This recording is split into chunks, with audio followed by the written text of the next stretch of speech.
I think that using the word God or the attitude of faith toward that which you don't know is a cop-out. It's a way of slapping a label onto something rather than trying to understand it.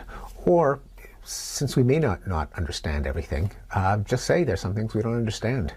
To invent stories that sound as if they were true or could be true, to pretend that they're true just so that we can have a story, I think is unsatisfying, and it could even be immoral because it could lead you to mistaken policies, to getting in the way of your best understanding of how the world works, to doing things that lead to more harm than good. I mean, the concrete example would be treating cancer with some cockamamie herbal or homeopathic formula instead of the best medicine that we have, or justifying invasions and murders and sacrifices on the grounds of appeasing some god or carrying out some divine mandate. I think there's nothing but mischief that can come from inventing stories for that which we don't understand. There's nothing wrong with saying there's some things we don't understand. Yeah. The issue tonight is, to what extent are we still under the shadow of natural selection? We're not concentrating on grand theories, but how far does evolution make its way into everyday life? Evolution is about success in reproduction and survival. So let's start with human reproduction. To what extent are our sexual desires determined by our evolutionary inheritance? Steven Pinker. Well, I don't think people have sex for evolutionary reasons. They're not interested in propagating their genes. If they were, there'd be no such thing as contraception. On the other hand, if you ask the question, why is there sexual desire to begin with? Why do people get pleasure out of sex? I think evolution has everything to do with it. The fact that people would rather have sex than, say, bump foreheads or rub an elbow against a knee surely is related to the fact that sex leads to reproduction, whereas those other activities don't. More subtly, I think that there are a number of features of sexuality that can be explained on the assumption that it is a way of sending genes into the next generation. The fact that people are attracted to other people who look as if they're fertile, who have the right body shape and size and the right age. The fact that there are... So is it men attracted to, from your book, men attracted to particular sort of women and vice versa? And the difference between the sexes. In all societies, male sexuality and female sexuality are not equivalent. Roughly speaking, men have more of a tendency to go for quantity, women for quality, and it's surely no coincidence that a man who has sex with 50 women can have 50 times as many children. A woman who has sex with 50 men is not going to have 50 times as many children. So that biological fact and that behavioral fact presumably are related, and that's an example of how evolutionary theory helps explain some of the patterns of human sexual desire. But in a process that's been called the humanitarian revolution, these brutal, sadistic forms of corporal punishment were abolished. They were abolished within a fairly narrow window centered in the second half of the 18th century. Here we have a timeline from 1650 to 1850 showing a number of major states of the era that abolished cruel physical punishments, including the United States with its famous prohibition of cruel and unusual punishment in the Eighth Amendment to the Constitution. Also abolished during this period was the profligate application of the death penalty for non-lethal crimes. 18th century England had 222 capital offenses on the books, including poaching, counterfeiting, robbing a rabbit warren, being in the company of gypsies, and strong evidence of malice in a child 7 to 14 years of age. The death penalty was not just in the law books, but was exuberantly applied. Samuel Johnson writes of a 7-year-old girl who was hanged for stealing a petticoat. By 1861, the number of capital crimes had been reduced to 4. Likewise, in the United States in the 17th and 18th centuries, the death penalty was prescribed and used for theft, sodomy, bestiality, adultery, witchcraft, concealing birth, slave revolt, and counterfeiting. Here we have a graph that extends from 1650 to the year 2000, showing the percentage of American executions for crimes other than murder. In the colonial and early federal period, a majority of the executions were for non-lethal crimes.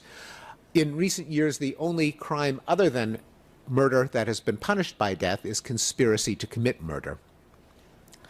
The death penalty itself, of course, has been abolished throughout the Western world, except in the United States. This timeline shows that just about every European country has abolished capital punishment. Most of the abolitions have taken place in the last 60 years or so. But well before that, European countries lost their taste for executing people. The blue line shows the number of European countries that actually execute people, whether or not they have capital punishment on the books. And you can see that there's been a steady erosion of the application of the death penalty before it was stricken from the law books. Now, the United States is famously an outlier, or I should say that 34 of the 50 states are outliers because 16 have abolished it, a number that has increased by 5 in just the last decade.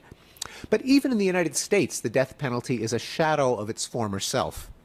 Here we have a graph from 1625 to 2000 showing the number of American executions per capita. The graph shows that the execution rate has plunged. Today, for all its notoriety, the death penalty is applied approximately 45 times a year in a country that has almost 17,000 homicides. Also abolished during the Humanitarian Revolution were witch hunts, religious persecution, such as burning heretics at the stake, dueling, blood sports, debtors' prisons, and perhaps most famously, slavery. Slavery used to be legal everywhere on earth, as you can see in the number of states that abolished slavery in 1600. But in a process that began in the second half of the 18th century, it was targeted for elimination in country after country, a process that reached its completion in 1980 when the last spot on earth, Mauritania, finally abolished slavery. And so for the first time in history, slavery is now illegal everywhere on earth. Well, I say liberal values should not hinge on the empirical assumption that sexes, races, ethnic groups are biologically indistinguishable. In many cases, they surely are. In some cases, they may not be. I don't believe that men and women are psychologically indistinguishable in every respect. But I don't believe that any policy of how we ought to treat men and women or blacks and whites should depend on the empirical claim that they are or aren't identical. We certainly know that anything you want to measure in any human groups, the overlap is enormous, if not complete. And that gives a practical justification for treating individuals as individuals. Namely, you don't really buy very much if you use as prior information what group they belong to. In the sense you mean, see, that in other words, that even if it were to be true, no necessary evidence that it is, that men were better than women at math, you would still have such a huge class of women who were superb at math, far better than I could ever be at math, that you could staff every department in the country exclusively with women if you made that as a social decision. That's right, that if you were to try to short-circuit the selection process by saying, let's give a few extra points to this sex or that sex because of the statistics, you would gain so little that you'd be much better off looking at the individual. I mean, in either direction, because you can make the same argument for staffing, say, English departments with women based on the greater measured verbal fluency of women. So there is the statistical argument, but there's also the moral argument that it's unfair to the individual. And so if you have a policy of fairness, then it really is a policy of the rights of the individual, because you don't want to make it vulnerable to an empirical claim that might be overturned tomorrow. I mean, for all we know, it could be that women on average are biologically better than men at verbal skills, or men at better than women at spatial skills statistically. And you don't want to be in a position of saying, okay, let's go back to gender discrimination. It wasn't so bad after all. We were wrong. You want to say, well, we were right in treating individuals as individuals. And then as a scientific question, you can ask what's the overlap of the distributions and what are the sources of whatever differences there may be, but you don't compromise this important principle of equality.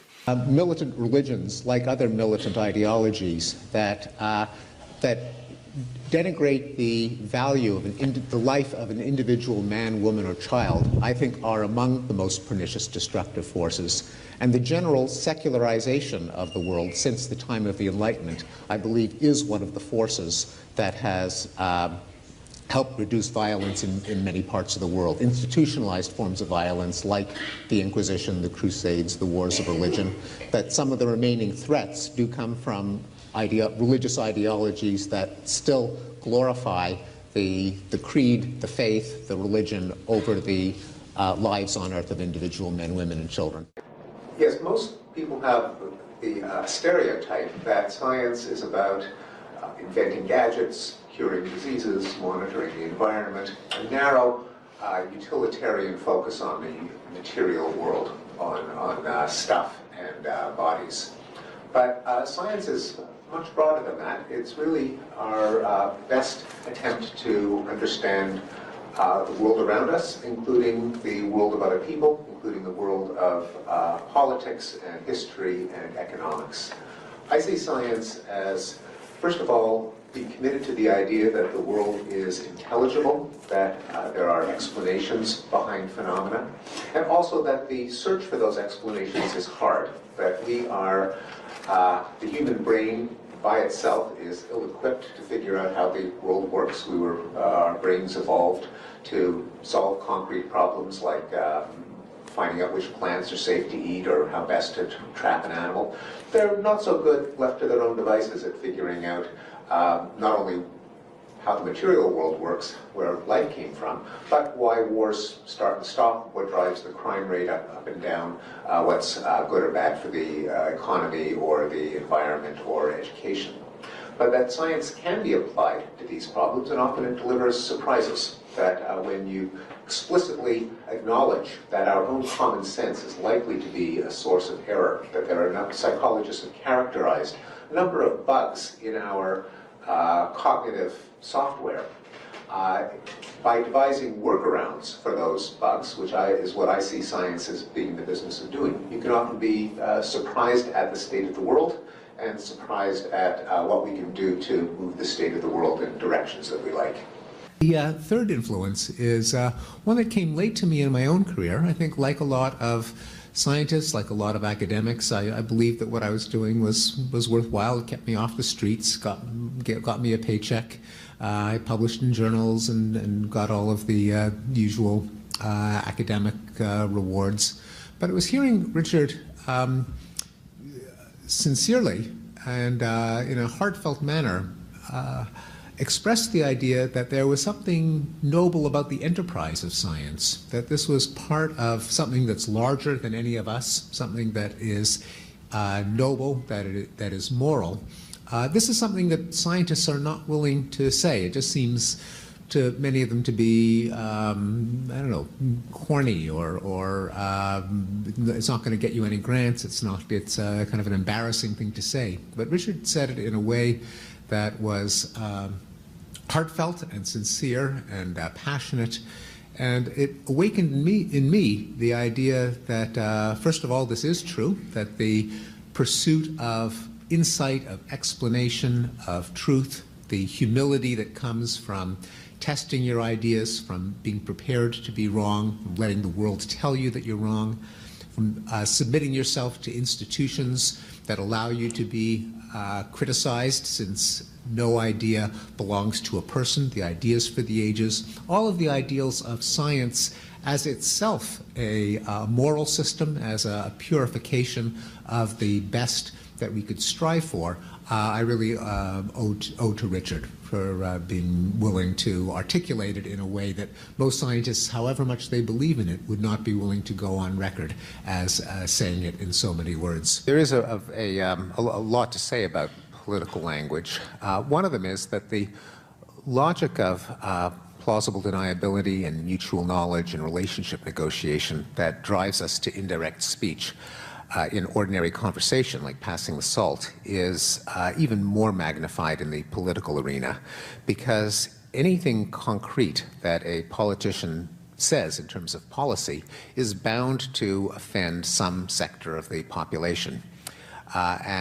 So the art of a lot of political rhetoric is to say things that are vague enough that there is plausible deniability in terms of some position that will tick off a constituency, but that can be interpreted by those who are receptive in a way that's favorable to their interests.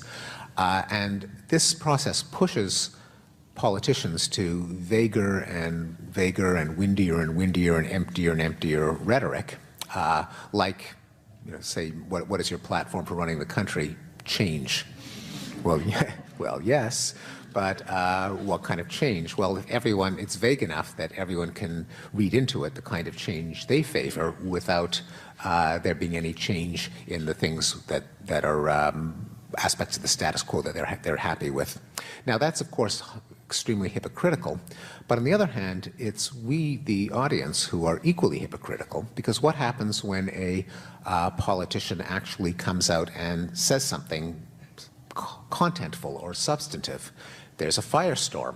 The politician will have committed what we all know as a gaffe. Now, of course, the best definition of a gaffe is from Michael Kinsley, namely a gaffe is when a politician says something that's true. And I think the broadcast media and many of the print media are guilty of making this worse, because their idea of political coverage, when it's not the horse race, is just gaffe spotting. The presidential debates, I think quite egregiously, are covered by the media simply in terms of waiting for one or the other to commit a gaffe, and which then gets endlessly discussed. To the extent that we allow ourselves to be swayed by so-called gaffes, by the one soundbite, when people lose their jobs, they turn to guns and religion. We're a nation of whiners, and they get the lipstick on a pig, and so on. We're, like it or not, forcing the politicians to give us empty rhetoric. So that's one dimension. Another one, of course, is competitive framing. Whether a tax increase is paying our bills and not beggaring our grandchildren, or whether it is funneling more money to pork barrel projects and taking the dollars that you earned and giving them and having the government confiscate them. So there's that, and just about any issue can be framed in these different ways, and that's what we call spin doctoring. That is finding the most compromising or unsavory way in which an event or position can be framed and claiming that that's your opponent's position. And then there's also connotation of the euphemism and dysphemism. The same phenomenon that goes into swearing, namely that words, in addition to having their literal meaning, can evoke an immediate emotional response, is put to effect often in political rhetoric, such as, my opponent is a liberal, which can have the effect, if skillfully applied, of making certain words, like liberal, basically the equivalent of swear words. This is obviously specific to a time and place. You go across the border to Canada, and there's a liberal party, and people are proud to say I'm a liberal, but you can't say that in American politics because of a use of whatever psychological process, and I don't think it's well understood, that allows words to gain or lose strong emotional colorings, and terrorism and many other words can kind of suck up emotional colorings together with their literal meaning, and that's part of political rhetoric. Unfortunately, we're not going to disagree here. So, unfortunately, for the entertainment value of the audience, I have a cartoon that I had in my book, The Blank Slate, which I think captures this from Arlo and Janice, where Arlo is up one night pacing back and forth, and he goes to his son, and his son's sitting in front of the TV munching popcorn. He says to his son, "Why are we here?" The boy says, "To spread our genes." And Arlo sits and the boy looks up and says, "You still here?" I think Arlo's anguish is what you're putting your finger on. And I agree that there's no reason that just because the universe doesn't have a purpose, or our species doesn't have a purpose, it doesn't mean that we as individuals don't have a purpose or can't find meaning. That there are, ultimately it does push you to a kind of humanism in looking for value and purpose and morality, not in some unfolding plan of the entire planet and life on Earth, but in our own powers to realize and deliberate among ourselves as to what is valuable and meaningful. And one of them is indeed understanding, thanks to the gift of our cognitive faculties, our place in nature, quite literally where we came from, what was the process that brought us into being, and that I think there is The actual process that brought us the in. actual process, Right. yeah, to be to have our best and most accurate understanding of ourselves. There's an exhilaration in that our species is smart enough and noble enough to have tried to figure it out and to have succeeded as well as it has. And also there are, to be sure, depressing parts of this picture. It might be nice to live forever, to have a soul that survives the death of the body and lives eternally. It is, I mean, death sucks. I mean, it is kind of depressing to think that it's all of my experience is due to the activity of an organ which someday will cease to function. But there's also Especially if you work for a newspaper, that's very hard. right, sooner than, yes, some sooner than others. But there's also a kind of maturity in understanding that that is our state, that we're not fooling ourselves with childish stories, and that within the constraints that we have every reason to believe are there, living the most meaningful life we can, including the realization that there are things that are beyond us. I mean, you talk about deep time, but in a way that's, I think, emblematic of an entire world that is larger than any of us. Time extended unimaginably before us and will after us, but also there are worlds of numbers and logic. There are Space itself. The physical process that allowed the universe to unfold from the Big Bang, the laws of social organization and morality that might be consequences of realizing that other people have minds as we do. It's certainly not that you're only sitting in front of a TV munching popcorn if you don't believe that there is a transcendent purpose to the unfolding of life. We can figure out an awful lot of stuff, and an awful lot of it is bigger than any of us. When we think about the U.S. system of government and justice, the U.S. Constitution, Christianity provided a lot of the resources for that. So I think there are things to be critical of and for Christians to apologize for, but I think it's a mistake to suggest that Christianity is all this bad stuff and religion is always this bad stuff and we need secular humanism to save the day. I'm not sure how strong that case is in the case of the Constitution, although I'm not the legal scholar, but the framers of the Constitution were largely deists who had a very airy-fairy notion of God, if at all, and were inspired by the thinkers of the European Enlightenment, many of whom were deists, atheists, or agnostics. Jesus is not mentioned in the Constitution or the Declaration of Independence. The only mention that's at all, even in the leaning toward religion, is endowed by their creator. But even that was just a way of getting the notion of equal rights on paper. I think it would be a stretch to call liberal democracy a product of Christianity, either historically or intellectually. And there also, I mean, the Crusades wasn't the end of it. There was also, of course, the Inquisition and the European Wars of Religion, where there was just tremendous bloodshed over what was the best interpretation of Christianity. There were the massacres and genocides and burnings at the stake. And so it was self-correcting in the sense that several hundred years later, things have calmed down. You don't have Christians and Protestants and Catholics killing each other, at least now that the troubles in Ireland are down. But I would say it's a little too benign an interpretation of the self-correcting nature that would take that many centuries, and with the European Wars of Religion in between. Jesus' teachings, and wondering, do you see them as radical as it relates to altruism and peace? Do you see them as actual teachings? Or, I mean, because there's a way to read the Old Testament and then there's a way to read the Crusades. But like his teachings themselves, do you see them as radical in their... I mean, a lot of the teachings are, you've got to accept me. I come to you with a sword, and he that values his own father and son and brother and sister more than he values me is not worthy of me.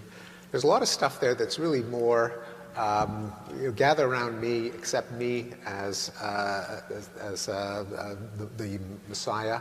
There isn't a message that whatever you do, make people as well off as possible, increase life, happiness, health. It's a lot of it is accept me, and that I think historically was pernicious, because if you have, there's two sets of values, they can overlap, but they don't always overlap, and acting so as to maximize human flourishing, life, health, happiness, accepting that Jesus died on a cross for your sins, they're not the same value. If people want to foster both, okay, although then what do you do with the people like my people, like the Jews, who don't accept Jesus? Well, we know what the answer was. It wasn't so pretty. What do you do with the rest of the world that is not going to accept Jesus? Are they condemned to eternal torture? Do you write them off? Do you try to convert them all? So the part of the New Testament that is accept me